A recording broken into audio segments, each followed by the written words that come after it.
मुंबई महापालिकेमध्ये आणखीन एक भ्रष्टाचार. मुंबईमध्ये समुद्रकिनारी कचऱ्याचा ढीग. लोकशाही मराठीच्या बातमीनंतर मनपा खडबडून जागी. समुद्रकिनाऱ्यावरील कचऱ्याची बातमी दाखवताच उपमहापौरांकडून चौकशीचं आश्वासन. देवाची काळजी तुम्ही करू नका, देवाची काळजी घेण्यासाठी आम्ही समर्थ आहोत. देवासमोर नतमस्तक व्हा. खासदार नरेश म्हस्केंचा उद्धव ठाकरेंना टोला. नसरापूरमधील अत्याचार आणि हत्या प्रकरणी अखेर चिमुकलीला न्याय. नराधम भीमराव कांबळेला मरेपर्यंत फाशीची शिक्षा.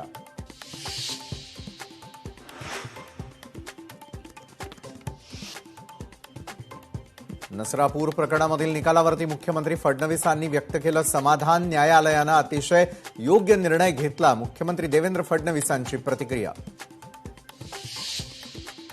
कर्जमाफीबाबत सरकारचं अन्यायकारक धोरण. कर्जमाफीतील जाचक अटी रद्द करा. आमदार जयंत पाटलांचं सरकारला आवाहन. पेपरफुटी प्रकरणामध्ये शिक्षण मंत्र्यांचा हात. आज किंवा उद्या नावं समोर आणू. अंबादास दानवेंचा खळबळजनक आरोप. टीईटी पेपरफुटी प्रकरणी मकोका अंतर्गत कारवाई होणार. विधानसभेमध्ये शालेय शिक्षण मंत्री दादा भुसेंची घोषणा. टीईटी पेपरफुटी प्रकरणी विरोधकांचा सभात्याग.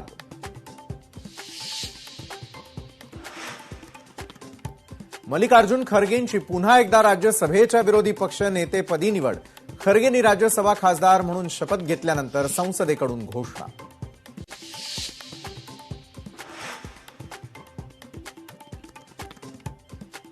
राज्यामध्ये पावसाळी मासेमारी बंदी आता 15 ऑगस्टपर्यंत. मंत्री नितेश राणे यांची विधानसभेत घोषणा.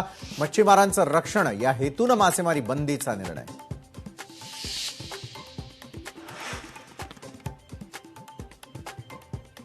जयपूरमध्ये रिसॉर्टची भिंत कोसळून 3 मजुरांचा मृत्यू. संरक्षक भिंतीचा भाग कोसळल्यानं अनेक मजूर ढिगाऱ्याखाली अडकले.